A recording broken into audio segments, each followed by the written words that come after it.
Bonjour à toutes et à tous. Vous savez ce qu'on dit à Cuba? La fourmi penchée sur la corne du bœuf s'imagine qu'elle est très importante dans le balancement de sa tête. Bienvenue dans Invitation Voyage. C'est justement une étape à Cuba qui nous attend avec Nicolas Guillen, un auteur dont la poésie résonne comme les rythmes de la rumba, un auteur qui a accompagné de ses mots la révolution.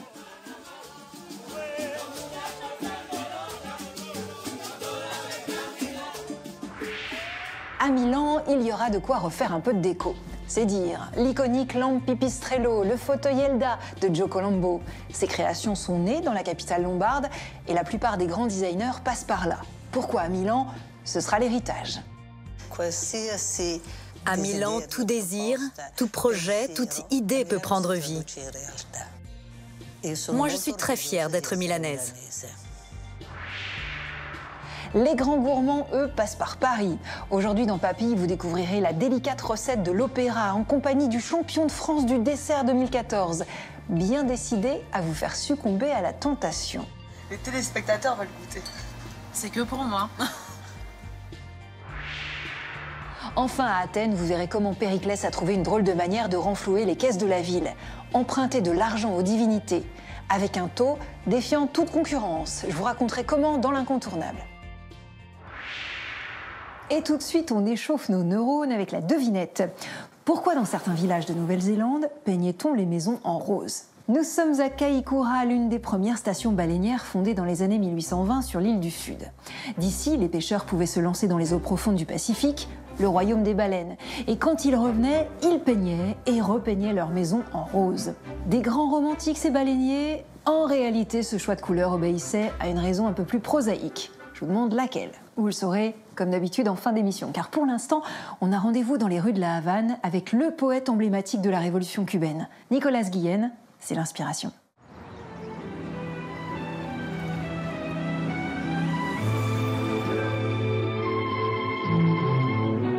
Che comandante, no porque hayas caído, tu luz es menos alta. Un caballo de fuego sostiene tu escultura guerrillera entre el viento y las nubes de la sierra.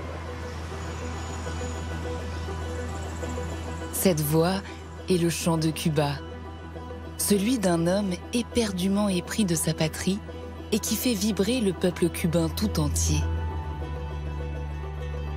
C'est que Cuba coule dans les veines de Nicolas Guillen, l'un de ces monuments littéraires célébrés notamment pour ses recueils de poèmes Songoro Kosongo et La colombe au vol populaire. Métis, né au début du siècle dernier, très tôt révolté par l'injustice, Guillen est l'auteur d'une poésie de combat, dédiée à la défense des asservis et des sans-voix, qui a contribué à forger une nouvelle conception de la nation cubaine.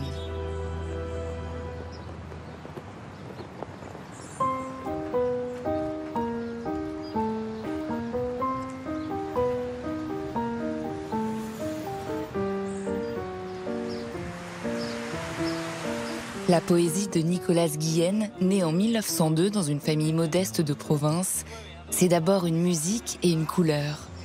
La couleur noire, que l'écrivain découvre dans les années 1920 lorsqu'il vient faire ses études à la Havane. Mulâtre par son père, Guillen sent bondir dans la capitale sa part d'africanité.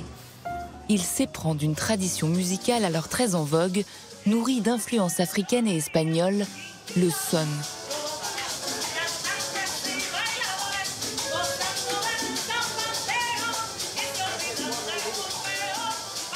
Une musique qui résonne toujours dans l'un des restaurants les plus fameux de la vieille Havane, la Bodeguita del Medio, jadis fréquentée par de nombreux acteurs hollywoodiens et qu'affectionne également beaucoup le poète.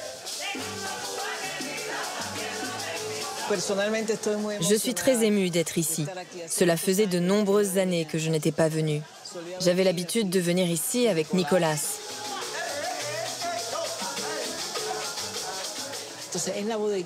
À la Bodeguita, il y avait toujours un trio qui faisait danser sur du son, la musique populaire.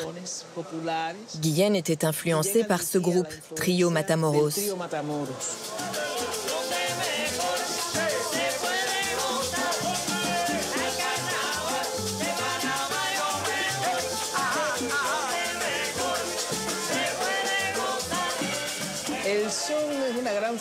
Le son, c'est l'une de nos grandes traditions, l'une des manifestations de notre identité culturelle. C'est une explosion de musique chantée et dansante, avec une sonorité particulière, formée par une guitare, le tres, et un tambour, le bongo, qui sont typiquement cubains. Le bongo, nous l'avons inventé sur l'île, mais il a des racines africaines. Il faut dire que presque toutes nos percussions, les instruments de musique populaire cubaine, viennent d'Afrique.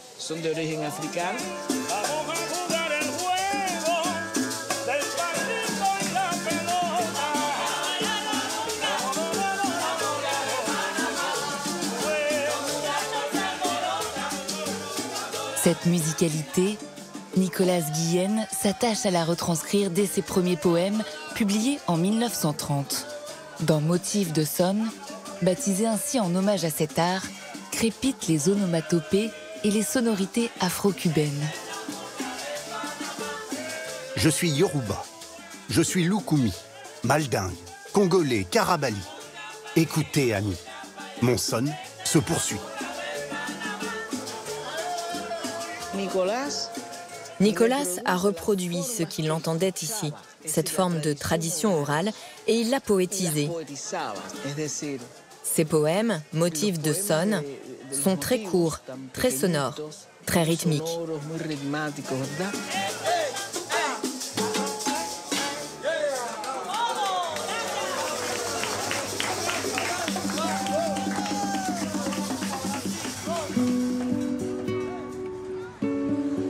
Ces poèmes disent aussi la réalité crue de La Havane et notamment de ses solares, des immeubles d'habitation collective insalubres, héritage de l'architecture coloniale où s'entassent en ce début de XXe siècle les populations les plus miséreuses de la capitale, notamment les descendants d'esclaves.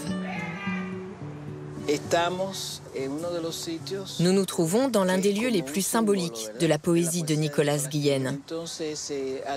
C'est en venant faire ses études de droit dans la capitale qu'il a découvert ces solares et la population noire et mulâtre de la Havane.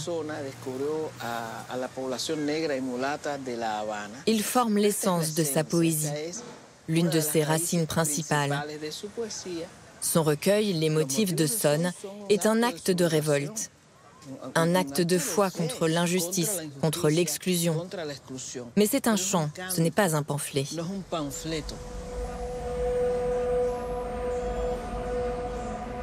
Cherche des sous, cherche des sous. Sans ça, je vais changer d'époux. On me traitera de moins que rien. On ne voudra plus me parler. Mais vieux, l'amour avec la faim. Pouah.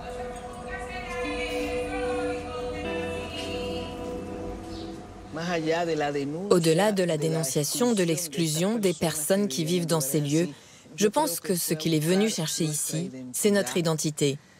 L'identité de la nation cubaine, avec des termes très révolutionnaires.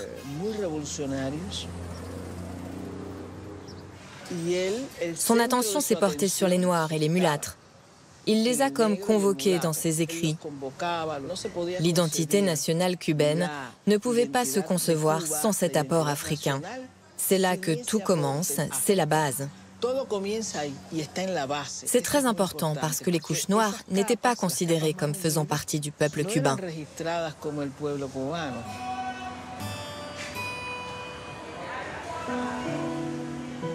Héros du métissage et de la négritude, Nicolas Guillen se laisse peu à peu gagner par la colère.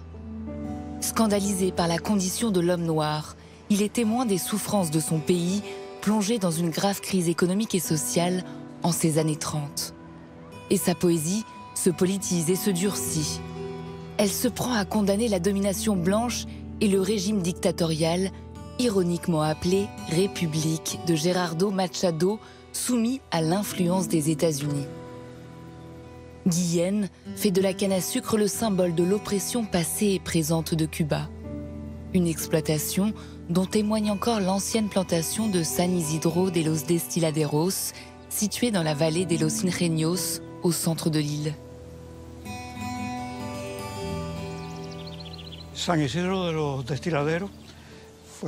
C'était un centre de production sucrière très important dans la seconde moitié du XIXe siècle. la segunda mitad del siglo XIX. Pero una nueva manera también de esclavitud. À l'époque de la République cubaine, il s'est créé une nouvelle forme d'esclavage, quand des sociétés internationales se sont emparées de notre industrie.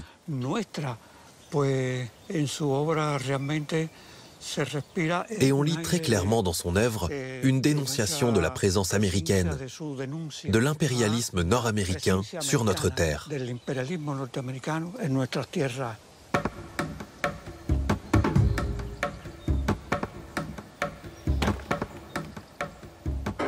Le nègre, près du champ de canne à sucre. Le yankee, sur le champ de canne à sucre. La terre, sous le champ de canne à sucre. Du sang que nous perdons.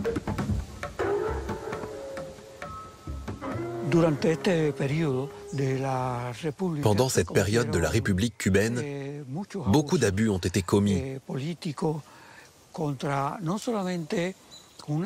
Non seulement contre toute forme de pensée révolutionnaire, mais aussi contre l'homme noir,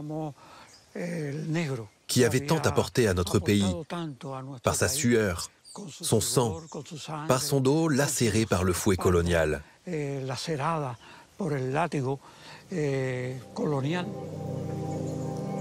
Guillén a été profondément marqué à l'âge de 15 ans par la mort de son père, un ancien sénateur et journaliste assassiné pour ses idées anticolonialistes. Dans son œuvre West Indies, il laisse éclater sa rage et appelle à la révolte. Son chant poétique devient chant de bataille. Dans les veines de Guillén, qui était lui-même un homme noir, coulait un sang patriotique. Et dans sa poésie, on retrouve cette dimension révolutionnaire. Certains vers traduisent bien cet état d'esprit.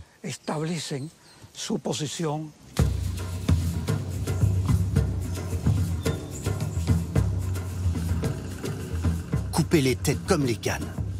Clac, clac, clac. Brûler les cannes et les têtes. Et faire monter au nuage la fumée. Ce sera quand? Ce sera quand? Voici ma machette et sa lame. Cet élan révolutionnaire ne fait que grandir chez Nicolas Guillén, qui participe en 1937 à la guerre d'Espagne en s'engageant auprès des républicains. À la suite du coup d'État à Cuba de Fulgencio Batista, lui aussi pro-américain, en 1952, le poète est contraint de s'exiler. Il reprend espoir avec la rébellion conduite par Fidel Castro. Au bout de 6 années d'exil, il peut enfin revenir au pays natal. Une victoire aujourd'hui incarnée par la place de la Révolution. Le triomphe de la révolution cubaine a été pour lui, comme pour beaucoup d'intellectuels de son époque et pour ses camarades de lutte, la réalisation de son rêve, de ses idéaux. Guillén a publié un autre recueil de poésie appelé « J'ai » en 1964. Ces poèmes y célèbrent l'épopée révolutionnaire, l'avènement du nouveau gouvernement. Dans le poème appelé lui aussi « J'ai », il dit « Hier, Jean n'avait rien, et aujourd'hui, Jean a tout ».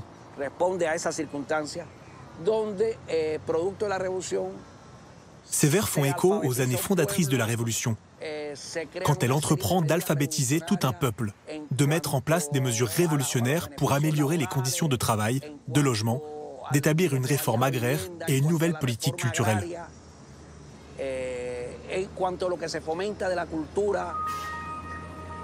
Un idéal révolutionnaire que Nicolas Guillén garde chevillé en lui jusqu'à la fin de sa vie. Décédé en 1989, il n'assiste pas à l'ébranlement du régime consécutif à la chute de l'URSS. Il reste à jamais la voix de la révolution et le poète national de Cuba, éternellement reconnaissant à Fidel Castro et Che Guevara. C'est ici que s'est tenue la veillée funèbre du Che, où l'orateur principal était Fidel Castro. C'est un souvenir de jeunesse très fort. J'étais lycéen et je suis venu avec un groupe d'amis assister à cet hommage. La première chose que nous avons entendue, c'est une voix dans les haut-parleurs de la place. Une voix qui, sans être présentée, nous a immédiatement saisis et qui nous était familière. C'était la voix de Nicolas Guillen, disant son poème « Che Comandante ». Ce n'est pas parce que tu es tombé que brille moins haut ta clarté. Un cheval de feu porte ta statue de guerriero à travers vents et nuages de la Sierra. No por callado eres silencio, y no porque te quemen van a impedir que te encontremos. Che comandante, amigo. À la Havane, Guillen a sa statue sur laquelle parfois viennent se poser les pigeons. À Cuba, les pigeons, c'est une religion et c'est le clin d'œil de Thomas Chauvineau. Grrr, grrr.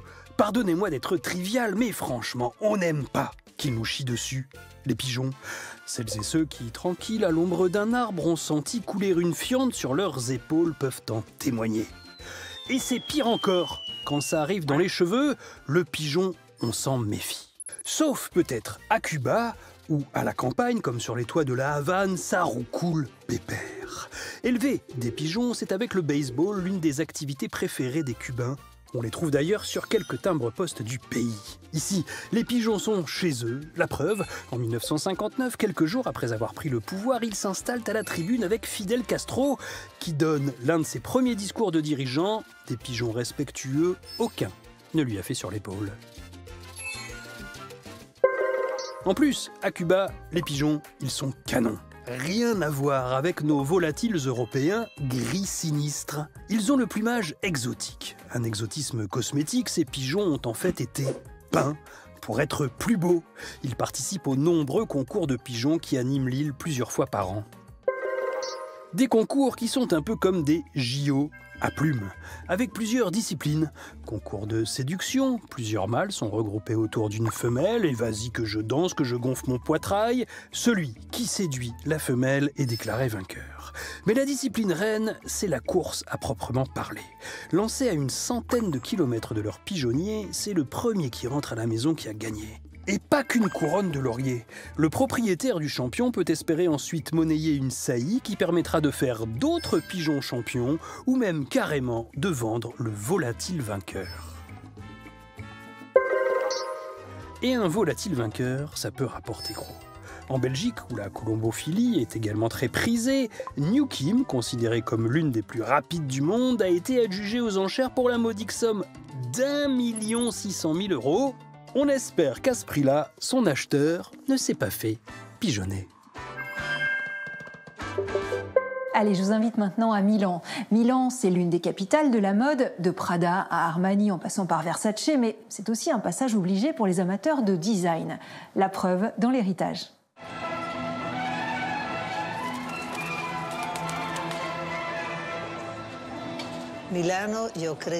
Milan, c'est vraiment le cœur battant du design.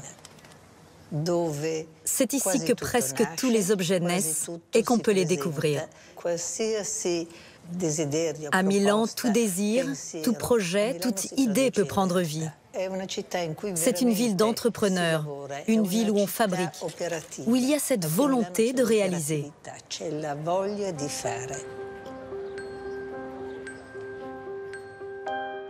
La lampe Pipistrello de Gae Aolenti, le fauteuil Elda de Joe Colombo, la radiocube Brion Vega de Marco Zanuzzo, ces objets fonctionnels à l'esthétique singulière et d'une éternelle modernité sont des classiques du design, tous dessinés et fabriqués à Milan. Dans la capitale lombarde, la rencontre d'industriels puissants, d'artisans au savoir-faire millénaire et architectes à l'imaginaire bouillonnant a donné corps depuis un siècle à un design d'une audace absolue. Ici, des générations de jeunes designers viennent séjourner et se former. De Philippe Stark à Ronan Bouroulec, en passant par Constantine Grutschus et Jasper Morrison. Ce sont des designers français, anglais et allemands, mais sans la contribution des entreprises italiennes, leur carrière n'aurait pas été la même, elle n'aurait même pas eu lieu.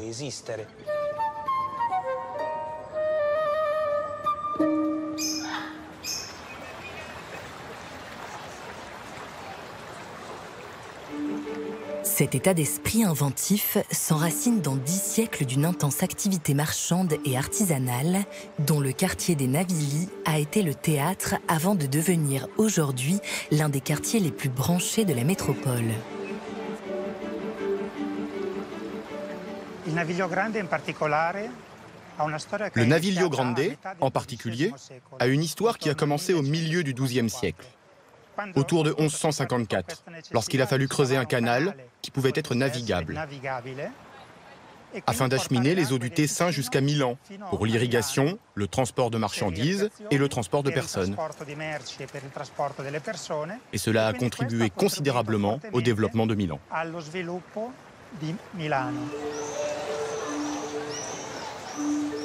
Les canaux permettent les échanges de marchandises agricoles, mais aussi de produits comme le textile. Car les Milanais ont une tradition artisanale solide dont témoignent les nombreuses échoppes encore visibles au bord des canaux. Mais les artistes aussi y jouent un rôle important dans l'essor économique de la ville. À la fin du XVe siècle notamment, le duc Ludovic Sforza règne sur Milan et se fait grand mécène des arts et des sciences. Il propose à Léonard de Vinci de travailler à sa cour en tant qu'artiste, ingénieur et en particulier sur les canaux.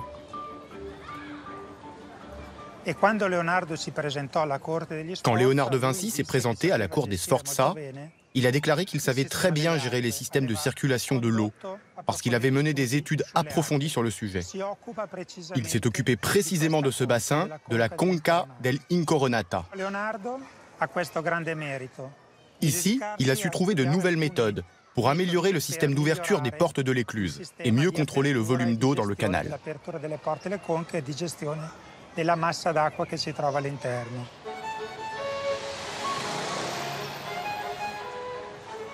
À l'image de Ludovic Sforza, avec Léonard de Vinci, les plus grandes familles milanaises se font mécènes et bâtissent au fil des siècles d'imposants palais en plein centre-ville.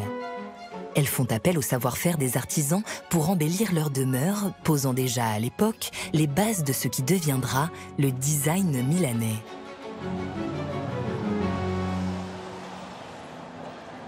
Ce design éclot réellement avec la révolution industrielle à la fin du XIXe et surtout au début du XXe siècle. Et c'est encore la dextérité des artisans et l'audace des mécènes qui le distinguent à Milan des objets du Bauhaus en Allemagne ou des créations de Le Corbusier, Perriand et Jeanneret en France. Dans le quartier de Porta Venezia, près du centre historique de Milan, la grandiose villa Necchi en est un exemple éclatant. Édifiée au début des années 30 par la famille Necchi, enrichie par l'industrie des machines à coudre, elle se veut l'expression du raffinement et de la modernité assemblée. C'est une surprise de franchir ce seuil, car de l'extérieur, on ne soupçonne pas qu'il y a un aussi grand jardin de l'autre côté du mur. Et puis on ne s'attend pas à avoir une piscine ici, tout près des bureaux des avocats de Milan. Enfin, il y a cette grande maison qui est construite comme une villa et qui constitue un petit poumon vert au centre de la ville.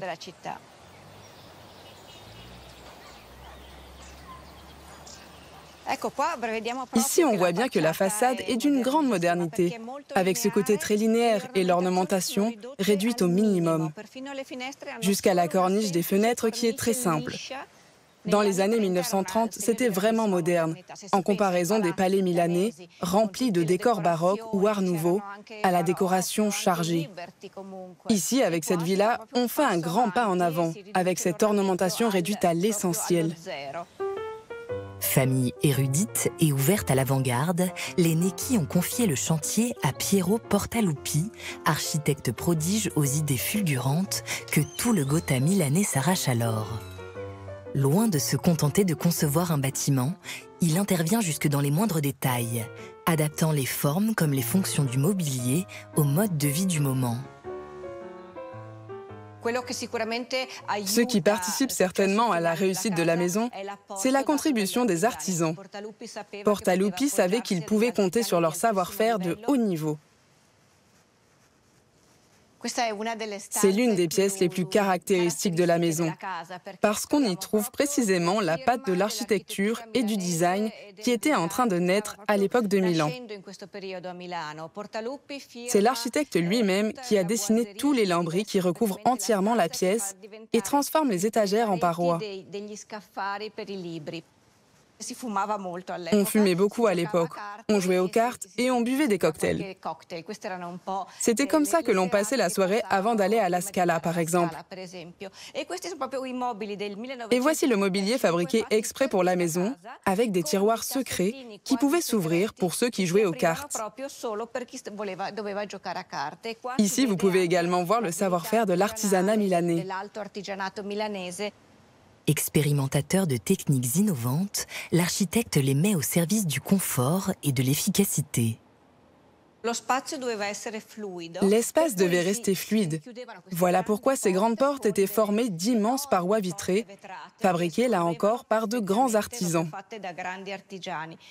Quand la famille quittait la maison pour partir en vacances ou en voyage, en revanche, on fermait les portes de sécurité qui coulissaient parfaitement.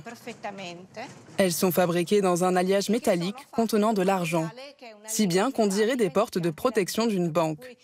En réalité, elles étaient destinées à une maison de particulier. À l'image de Piero Portaluppi, toute une génération d'ingénieurs et d'architectes formés ensemble à l'école polytechnique de Milan dans les années 1920 imagine une nouvelle esthétique de l'architecture comme du mobilier.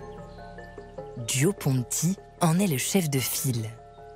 Engagé dans le décloisonnement des arts et la démocratisation du design, il participe notamment à l'ouverture de la Triennale de Milan en 1933. Une institution culturelle mêlant design, art visuel, mode et architecture et qui abrite aujourd'hui le musée du design.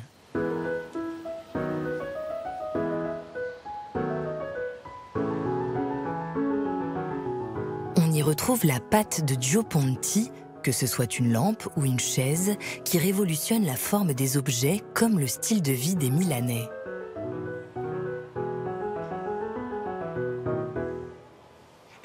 C'est donc à partir des années 1920 que les premiers designers milanais éprouvent la nécessité et la volonté de faire non plus un produit unique, mais des produits en série.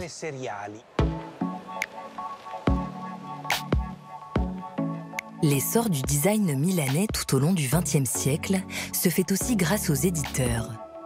Ces entreprises, souvent familiales, ont leurs usines aux portes de la ville. Elles financent et fabriquent les créations les plus innovantes.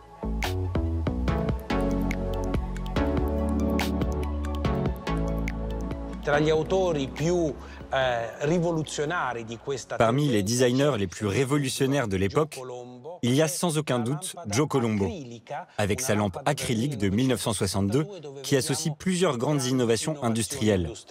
Le métacrylate, que l'on peut courber en forme d'arc, et l'ampoule fluorescente, insérée dans le corps de la lampe, dont la lumière se propage à travers la courbe. C'est donc une lampe révolutionnaire, intelligente, mais aussi visionnaire par sa forme.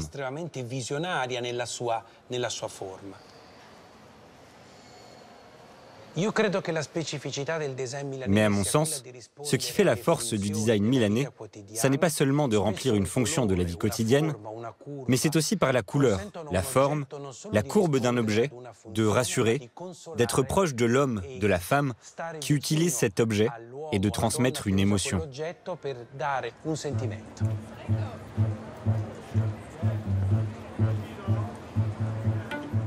Au bout d'un siècle de triomphe, Milan s'affirme plus que jamais comme un phare pour les designers du monde entier, par le biais notamment de son salon du meuble. Ici, les créateurs les plus audacieux peuvent venir tenter leur chance auprès d'éditeurs et de galeries à l'écoute des meilleures idées. À commencer par celle de Rossana Orlandi, qui expose le travail de designers renommés ou émergents partout dans le monde.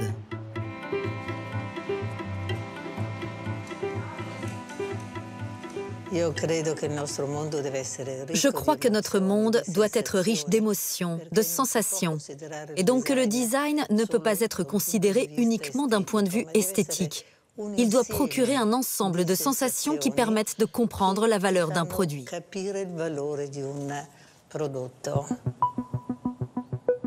Dans un monde bouleversé par les enjeux écologiques, ce qui fait désormais la force novatrice d'un objet, ce n'est plus tant l'usage de matériaux dernier cri, mais l'ingéniosité avec laquelle ils sont réemployés. Avec sa fille Nicoletta, Rossana Orlandi a ainsi créé le Raw Plastic Prize pour encourager l'usage du plastique recyclé. En 2022, la designer Nada El Karachi, originaire du Qatar, remporte le premier prix avec ce projet réalisé avec des boîtes d'œufs en plastique. C'est un arrêt de bus pour le désert. La designer a pensé à ce matériau-là pour se protéger du soleil, qu'elle appelle la caisse d'œufs. Elle parvient à créer un jeu d'ombre et de lumière en faisant des petits trous ici et là, dans cette matière que nous connaissons tous et que nous utilisons très souvent. Cet abribus peut résister au vent, au soleil, pendant des journées entières. Et c'est un moyen de récupérer un matériau qui serait jeté. C'est un bel exemple du utiliser, réutiliser et recycler.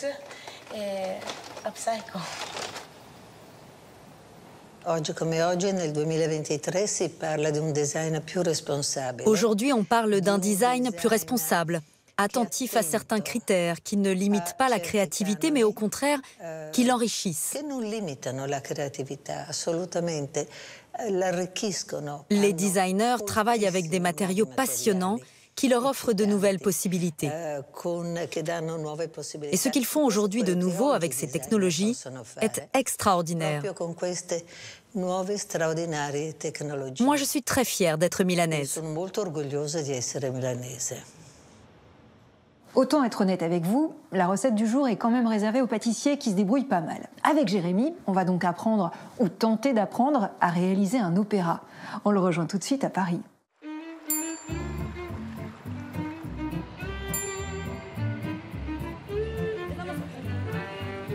On réalise aujourd'hui un classique de la pâtisserie française, l'opéra, et pour cela, on va aller acheter du café. Bonjour. Bienvenue. Je voulais un café pour du café filtre.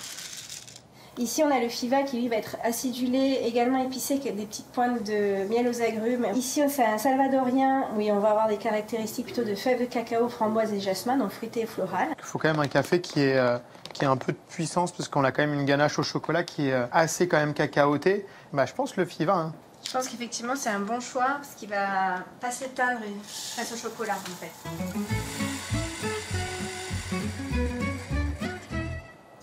Parfait, merci beaucoup, au revoir. Au revoir, à bientôt.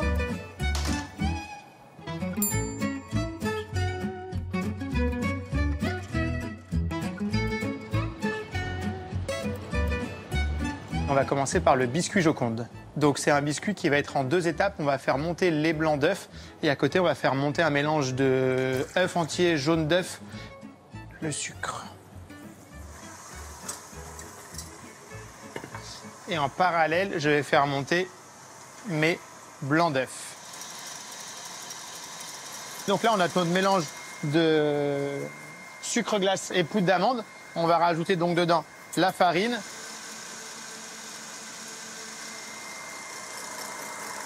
Là, on va voir, on a vraiment quelque chose qui est vraiment monté. Et c'est vraiment cette texture-là qu'on veut pour apporter la légèreté au biscuit. Là, je vais prendre un petit peu de mes blancs d'œufs et on va les ajouter à notre mélange d'œufs qui est monté. Et donc là, après, je vais ajouter les poudres, pareil, petit à petit en plusieurs fois, toujours pareil pour pas casser mon mélange. Et pour aromatiser notre biscuit, ça c'est facultatif, mais nous dedans on met un peu de pâte de café. On a un biscuit qui est très fin, qui va faire 2-3 mm. Donc on l'enfourne à 200. Idéalement, selon les fours, après on baisse à 180 et on le cuit quelques minutes. Un opéra, en fait, c'est un biscuit Joconde, la crème au beurre parfumée au café et une ganache chocolat. Et dessus, qui fait partie intégrante, le glaçage chocolat qui va être lui un peu cassant. On continue par la crème au beurre café. Pour ça, on va réaliser un sucre cuit. Donc c'est le sucre et l'eau qu'on va faire chauffer jusqu'à obtenir une température bien précise qui est 121 degrés.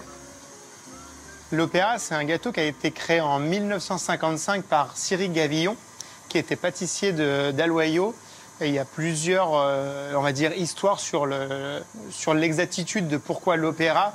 Et moi, celle qui revient le plus souvent, alors c'est soit il y avait des clientes qui étaient ras de l'opéra, ou aussi que monsieur et madame Gavillon étaient allés à l'opéra la veille. Et en fait, en faisant l'opéra, il avait fait un gâteau qui était très plat et qui lui a rappelé la scène de l'opéra.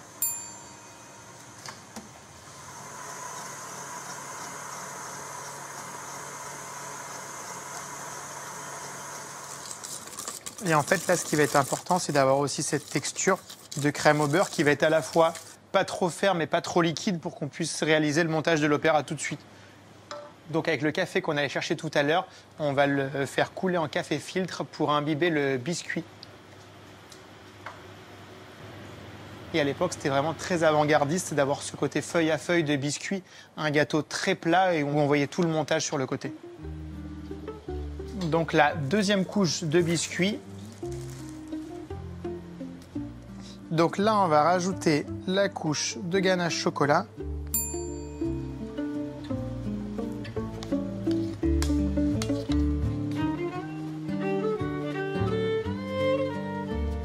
Donc touche finale sur l'opéra, on va réaliser le glaçage chocolat, le petit côté craquant de l'opéra, donc un chocolat mélangé à de l'huile neutre. On a laissé prendre l'opéra au frigo pendant une petite heure pour que la crème au beurre reprenne de la texture en fait, et qu'elle soit ferme pour que le chocolat, quand on met le glaçage chocolat, ça ne se mélange pas en fait, à la crème au beurre café. C'est le moment de passer à la dégustation.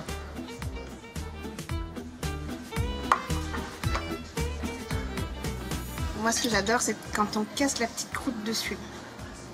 Le but de l'opéra, c'est que c'est vraiment un juste équilibre entre le café et le chocolat. Pour moi, il n'y en a pas un qui doit prendre le dessus par rapport à l'autre.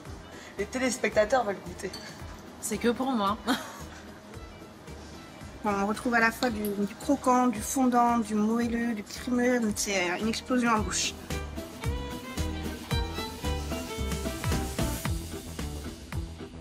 Depuis le mois de septembre dernier, Athènes limite le nombre de visiteurs sur l'Acropole. L'Acropole est son fameux Parthénon. Eh bien, à l'origine, le Parthénon était dédié à la déesse Athéna, mais il a aussi abrité une banque. Une banque un petit peu spéciale, vous allez voir, c'est l'incontournable.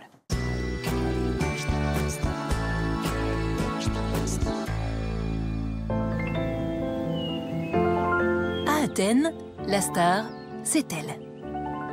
L'Acropole. L'un des lieux les plus photographiés au monde. 3 millions de visiteurs la mitraillent chaque année. Le temple d'Athéna Niké, l'Érectéion, le Parthénon et bien d'autres monuments prennent la pose depuis le 5e siècle avant Jésus-Christ. Des temples dédiés aux dieux et aux offrandes qu'un stratège athénien détourna pour s'accaparer un incroyable trésor.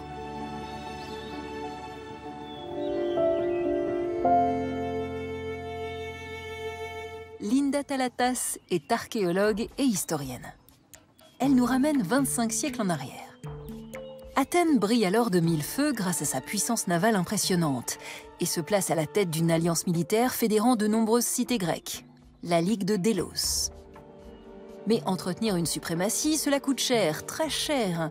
L'impôt mis en commun pour assurer l'effort de guerre est stocké dans un endroit sûr, l'île de Délos, qui donne le nom à la Ligue. Délos est un choix beaucoup plus logique d'endroit neutre où conserver un trésor commun, puisque c'est une île sacrée à Apollon, où on n'a pas le droit de naître ni de mourir. Personne n'est donc citoyen, personne ne vient de Délos.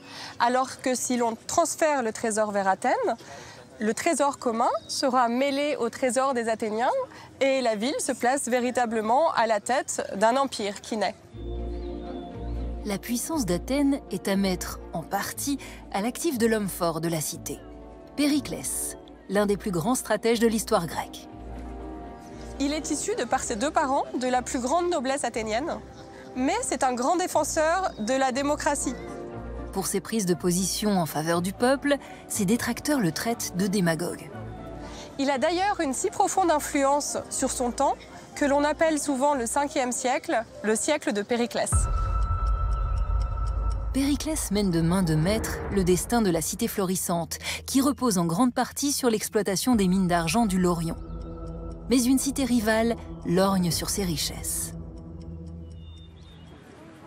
Sparte a établi une base militaire dans le nord de l'Attique et les Spartiates mènent des raids afin d'empêcher les Athéniens d'accéder à leur source principale d'argent, les fameuses mines du Laurion. Et Athènes se retrouve très vite à court de ressources, car une guerre, ça coûte cher.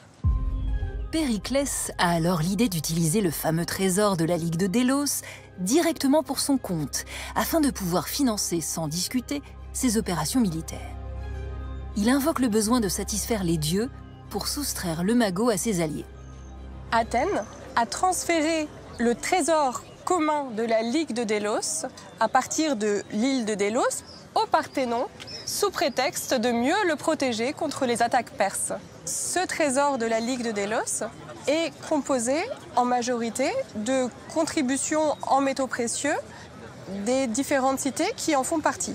Mais lorsque Périclès amène ce trésor dans le Parthénon, il se mélange en quelque sorte avec le trésor qui appartient à la déesse et qui se trouve dans son temple. Voilà le trésor de guerre mêlé aux offrandes faites aux dieux. En faisant cela, Athènes rend son pactole intouchable. Plus aucune cité ne peut lui réclamer sa part. Mais Périclès, lui, a son astuce. Le stratège va emprunter l'argent aux dieux et piocher ainsi dans les caisses. Lorsqu'un sanctuaire accorde des prêts, il prend sans doute moins de risques qu'une banque, puisque la dette est sacrée. Et pour les anciens, ne pas rendre de l'argent aux dieux serait impensable. La stratégie imaginée par Périclès se concrétise. Et pour faciliter la ponction, dans ce qui est devenu le trésor des dieux, il a pensé à tout. Il fait réaliser une gigantesque statue. La magnifique statue d'Athéna en or et en ivoire se tenait à presque 12 mètres de haut dans le Parthénon. Cette statue était faite donc d'ivoire pour les parties du corps de la déesse et son vêtement ainsi que son bouclier étaient faits d'or pur. Il a fallu 40 à 50 talents d'or, c'est-à-dire plus d'une tonne d'or pur afin d'exécuter cette statue.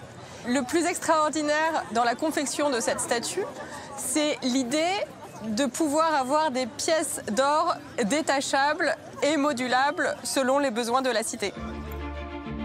En offrant une statue aux dimensions inégalées pour son temps, munie de plaques d'or détachables, Périclès fait du Parthénon une banque capable de prêter de l'argent au gouvernement athénien pour financer ses opérations militaires. Le Parthénon, qui pour nous est le plus beau joyau d'Athènes, était en réalité un écrin pour cette statue qui constituait la plus grande offrande, mais aussi le plus grand trésor gardé à Athènes.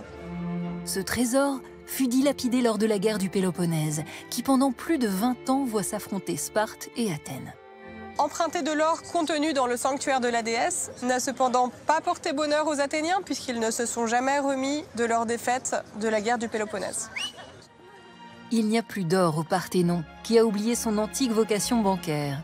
Pour retrouver ce Parthénon disparu, il faut se rendre à Nashville, dans le Tennessee, où se trouve une réplique grandeur nature du monument et une Athéna très dorée à leur fin. Et c'est en Nouvelle-Zélande qu'on se retrouve maintenant pour la devinette. En début d'émission, je vous demandais pourquoi les baleiniers de Kaikoura peignaient leur maison en rose.